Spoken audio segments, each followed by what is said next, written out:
안녕하세요, 호미입니다. 오늘은 제가 이제 데블스 플랜 시즌 2를 봤기 때문에 데블스 플랜 시즌 2 요거 이제 이야기 드리고 리뷰라고 해야 될까요? 어떻게 그냥 저희 생각이니까 리뷰라고 하면 될 것 같습니다. 제가 이 넷플릭스를 이제 보게 돼가지고 처음에 이제 좀 정주행이라고 해야 되나 이런 것들을 달렸던 게 이 흑백 요리사가 있고 그 다음에 이 데블스 플랜이 있어요. 데블스 플랜 같은 경우는 제가 그런 서바이벌 게임 자체를 되게 좋아하거든요. 왜냐면 저 자체가 그렇게 이렇게 승부를 보고 게임을 좋아하고 뭔가 이렇게 좀 부딪히고 생존하고 뭐 이런 쪽이랑 거리가 실제로 좀 멀어요. 그냥 저는 이제 하루하루 서바이벌 같기도 한데 그렇게 하루하루에 만족하고 뭐 안 됐으면 뭐 내일 하면 되지 뭐 약간 좀 이렇게 좀 여유롭게 이렇게 살아가는 스타일인데 내가 안 가지고 있는 타인의 그런 모습을 보면서 좀 멋지다고 왜 내가 없으면 그런 생각이 들잖아. 좀 동경하게 되는 그런 모습들이 있잖아요. 그러다 보니까 이렇게 좀 똑똑한 사람들이 나는 이거 게임 하면은 어떻게 진행할까? 난 이렇게밖에 뭔가 이렇게 압수밖에 못 보는데 이 똑똑한 사람들이 뭐 이 승리 법칙을 깨닫는다거나 아니면 몇 수 앞을 본다거나 다른 사람들 것까지 기억해가지고 막 압도하는 그런 모습들을 보면은 그런 쾌감이 있더라고요.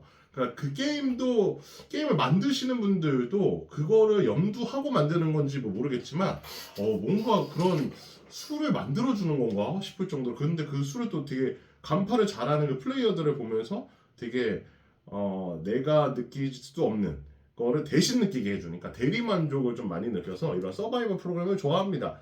이런 서바이벌 프로그램 이런 지니어스나 이런 것만 좋아하는 게 아니라 뭐랄까요, 그냥 서바이벌 프로그램 자체를 좀 좋아하는 것 같아요. 생존하는 그런 것들.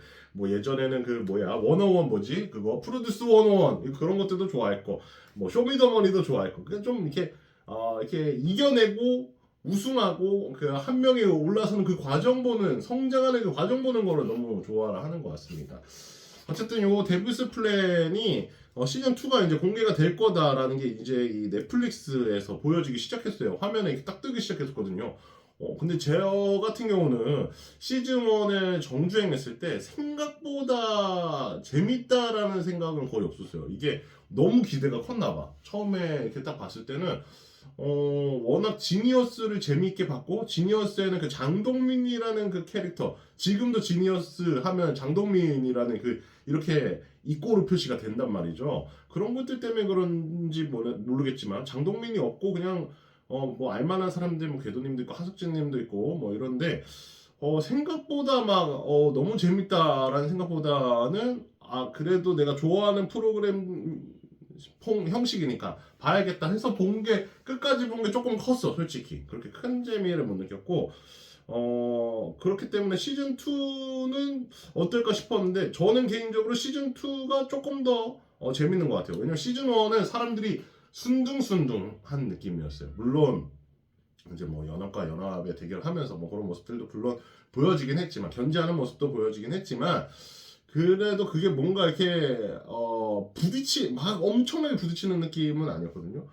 시즌 2는 일단 인원이 많고 그리고 이게 조금 의도를 한 것 같아요. 왜냐면은 시즌 1 같은 경우는 어떻게 이제 이 규모가 만들어져 있었냐면 생활동이라는 곳이 있고 게임룸이라는 곳이 있고 감옥이라는 공간이 있었어요. 이렇게 세 공간으로 나뉘어졌거든요. 근데 감옥은 가봤자 2명 정도밖에 안 갔어요. 시즌 1은. 근데 시즌 2 같은 경우는 어떻게 만들었냐면 생활동, 감옥동, 게임룸을 만들어놨는데 감옥동이라고 해가지고 아예 인원을 거의 절반 정도를 넣어요. 6명, 7명 뭐 이렇게 넣어. 그리고 나머지 6, 7명 또 살아남은 그 생활동 능을 놓고 그러니까 연합 대 연합으로 부딪힐 수밖에 없게끔 약간 의도를 한 게 좀 보여요. 물론 그렇게 의도 안 했을 수도 있지만 제가 봤을 땐 좀 다분히 의도한 모습이지 않을까. 연합 대 연합 누가 더 똑똑한지 누가 더 잘 살아남는지 보자. 왜냐면 한 명 생활동은 되게 이런 식사라든지 잠자는 거 모든 게 쾌적해요.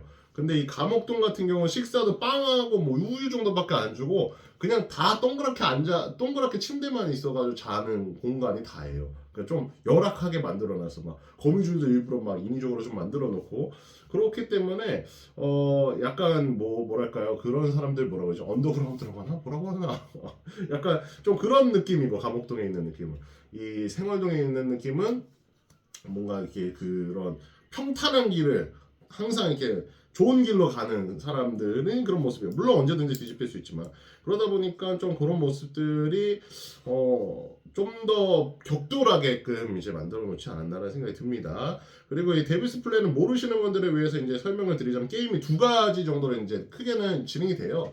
생존해가지고 우승자에게 상금이 가는 형식이긴 하나, 어떻게 진행이 되냐면 무조건 그 상금이 꽉 채워지는 건 아니고, 메인 게임이라는 걸 통해서 상금을 획득하는 조건들이 있습니다. 뭐 10라운드 안에 뭐 끝내야 된다거나, 뭐 탈락자가 한 명이 발생이 되면 1억이 막 만들어진다라든지, 그 메인 게임은 그렇게 상금을 벌 수 있고, 피스라고 해가지고 이 생존하려면 피스 조각들이 있어야 되거든요. 그 피스를 벌 수 있게끔 1등이라든지 차등 순으로 해가지고 피스를 줍니다. 약간 생존할 수 있게끔, 약간 그 뭐랄까요, 재화, 그곳에 있을 때 유리한 게 그 피스니까 그런 것들을 주는 게임이에요.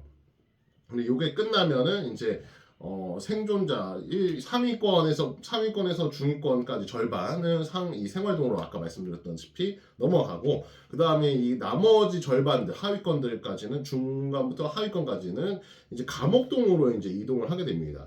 감옥동에 가면 감옥 게임이 있어요. 메인 게임이 끝나면 감옥동에 가는데 그 감옥 게임이 따로 있습니다. 요거는 약간 데스매치처럼 생각하시면 될 것 같아요. 무조건 탈락자가 한 명이 나오는 게임입니다. 요거 같은 경우. 그러니까 감옥에 간다는 건 결국 내가 탈락할 수 있는 확률이 있다라는 그런 상황인데, 뭐 지금까지는 뭐 그렇게 막 어렵다기보다는 개인이 살아남으면서도 또 어떻게 보면 연합하면은 누군가 한 명 골로 보낼 수 있는 그런 느낌을 줬는데, 아직 끝까지 보지 않았기 때문에 어떻게 되는지는 아직은 지금 알 수가 없습니다. 제가 내용을 알려드리지 않는 선에서 지금 최대한 리뷰를 하고 있어요. 그리고 시즌2 같은 경우는 아까 말씀드렸다시피 규모가 좀 커지다 보니까, 이 데블스 플랜 시즌 1에는 그 히든 스테이지라는 게 있었거든요. 그게 어디에 있었냐면 감옥동에 있었고, 감옥동의 금고 같은 곳을 열면은 히든 스테이지를 가는 곳이 있었어요. 이거를 시즌 2 멤버들은 다 알았을 거란 말이죠. 시즌 1을 보고 왔을 거기 때문에, 보고 지원을 했을 거기 때문에. 그래서 이 시즌 2에는 그 감옥으로 가자마자 대체 이 히든 스테이지를 어디다 숨겼나 하고 막 찾아요. 근데 저는 이게 시청자 입장에서 보다 보니까 조금 다른 곳이 보이더라고요. 아무래도 이제 좀 더 넓게 보고, 나는 거기에 이제 막 뭐랄까요, 이렇게 몰입돼 있는 상황이 아니다 보니까, 원래 그렇잖아요. 내가 그 상황에 있을 때는 안 보이는데 이렇게 한 발짝 뒤돌아서고 훈수 둔다 생각하면 좀 보일 때가 있잖아. 나는 훈수조차도 아니고 그냥 흘러가듯이 보다 보니까 저거 조금 뭔가 좀 다른데? 하는데 거기에 이제 비밀 공간이 있더라고요. 그래서 시즌 2에 되게 생각보다 빠르게 히든 스테이지를 찾습니다. 근데 이번에는 히든 스테이지가 시즌 1에는 감옥동에만 있었던 걸로 제가 기억을 하거든요. 이 시즌 2에는 생활동에도 하나가 더 있더라고, 히든 스테이지가. 차이가 뭐냐면, 감옥동은 이제 용기를 내서 가야 되는, 약간 뭐랄까, 그 통로 같은 곳이 있어. 그 통로를 뚫고 가야 되는데, 그 게임에서 1대1 게임인지 뭐 잘 아직 나오진 않았는데, 그 게임에서 지면은 그냥 바로 탈락입니다. 그것조차도 데스매치야. 근데 생활동에 있는 게임은 진다고 해서 탈락은 되지 않는다고 하더라고요. 그래가지고 아직 그 생활동에 있는 그 히든 스테이지는 어떤 이점을 주고 어떤 것들이 이렇게 되는지, 일단은 최종 그 파이널에서 되게 유리한 조건이 될 거다, 이 히든 스테이지가 생활동에 있는 거는. 그런 식으로 이제 말을 해줬는데, 어떻게 얼마나 큰 걸 줄지 좀 그것도 기대가 됩니다. 왜냐하면 이 시즌 2 같은 경우는, 시즌 2가 아니라 시즌 1 같은 경우는 그 감옥동에서 이 감옥에서 이거를 하석진님이 이겨내가지고 피스를 진짜 대량으로 획득하게끔 이제 해줬거든요. 아마 감옥동은 요번에도 그럴 것 같은데 생활동에는 파이널에서 2점을 준다고 이제 얘기를 해줬단 말이지. 그렇기 때문에 어떻게 될지 한번 봐야 될 것 같습니다. 그리고 전체적으로 아까 말씀드렸다시피 감옥동 대 생활동 연합으로 지금 이제 싸우고 약간 이렇게 좀 이렇게 부딪히고 있는 상황인데 뭐 그렇다고 해서 막 엄청 무지막지하게 부딪히지 않아요. 저는 이제 약간 여기 변태 같은 건지 모르겠지만 그렇게 장동민님처럼 똑똑한 두뇌를 해가지고 연합을 만들어 가는 것도 좋지만 그거 깨부수는 도라이 같은 애들 있는 것도 좋거든요. 진짜 왜 게임을 저렇게 더럽게 해? 저는 더럽게 하는 걸 되게 좋아하는 스타일이에요. 진짜 똑똑해가지고 여기도 휘젓고 저기도 휘젓고 근데 얘가 너무 방해가 되는데 얘가 너무 똑똑한 거지. 그래서 함부로 쳐내기는 조금 쉽지 않은 그런 인물들이 있을 때를 되게 좋아하는데 요번에는 그런 인물들까지는 없는 것 같고 어쨌든 연합 대 연합이 움직이는데 이번 시즌 2에서 아무래도 가장 시선이 가는 건 이세돌림. 우리 알파고를 이기셨던 이세돌림이 나오셔요 여기에. 근데 보면 아직 제가 느꼈을 때는 엄청 뚜렷하게 뭔가를 보여주시진 않았는데도 그 포스 기세라고 해야 될까? 절대 안 떨어질 것 같은 거야. 이분 자체가 그냥 너무 강해요. 이 히든 스테이지를 감옥동에서 발견했을 때 얼마나 달랐냐면은 다들 주저주저했어요. 이거 되게 빨리 찾았기 때문에 지금 하면 이게 중간쯤에 히든 스테이지를 찾아가지고 조금 모험을 걸만하다 이게 아니라 초반에 찾았기 때문에 바로 집에 가야 되는 상황이 된 거예요. 그러다 보니까 사람들이 주저주저하는데 이세돌림 같은 경우는 그런 게 없더라고요. 이거 너무 좋은 기회 아니냐. 그래서 이제 누가 이제 그 얘기를 해요. 그러다 탈락하면 어떡해요? 그랬더니 아니 탈락하면 탈락하는 거고 기회 자체가 좋은데 이건 무조건 해야 되는 거다. 그러니까 생각이나 기세나 이 자신감 자체, 그러니까 탈락에 대한 두려움 자체가 없어요. 저는 이게 왜냐면 이세돌님이 약간 그 사회적인 위치라고 해야 되나 지위나 이런 것들이 너무 유명하시고 명석하신 분이잖아. 근데 이게 너무 일찍 탈락해버리면 어떡하지라는 그런 나는 이런 하남자 같은 그런 마음이 있는데 진짜 그런 데서 진짜로 강력한 사람이라는 건 이런 거 이렇게 다르구나. 멘탈이라는 것 자체가 멘탈 싸움이잖아요. 어떻게 보면 수싸움이고 여러 가지를 다 봐야 되는 그런 바둑을 하셨다 보니까 뭔가 이렇게 생각하는 거라든지 기회를 쟁취하는 거라든지 기회를 쟁취하려면은 당연히 리스크를 안고 가는 게 당연하다라는 게 그냥 몸에 배어 있으신 것 같더라고요. 그러다 보니까 뭔가 크게 뭘 하지 않아도 되게 눈에 띄어요. 그리고 이제 함부로 범접할 수 없는, 함부로 대항할 수 없는. 그래서 연합으로 있지만 연합으로 아닌 듯한 느낌. 약간 그 시즌 1의 하석진님인데 하석진님보다 더더욱 약간 상위 호환되어 있는 듯한. 하석진님도 너무 멋있었지만 이세돌님 같은 경우는 진짜 더 뭔가 강력하다. 진짜로 우승을 하실지 안 하실지 모르겠지만 이 마무리하는 과정도 자기가 스스로 선택할 것 같다라는 생각이 들어서 참 멋있다라는 생각이 들었습니다. 그런 걸 보면서 약간 대리만족을 느끼는 것 같아요. 저는 그렇게 못하고 분명히 이제 빌붙고 나라면 어떻게 이렇게 해가지고 미안한데 나 좀 같이 가자 이렇게 해가지고 과연 몇 라운드 가고 내가 뭐 세미파이널 가고 이래봤자 이게 의미가 있을까 싶으면서 나는 그렇게 갈 것 같긴 하거든. 이렇게 막 계속 매달리고 연합에 끼우고 막 이렇게 약간 박쥐 같은 느낌 그럴 것 같은데 정말 다르기 때문에 그런 거에서 좀 동경을 느끼고 그런 거에서 서바이벌 게임에 재미를 느끼는 것 같습니다.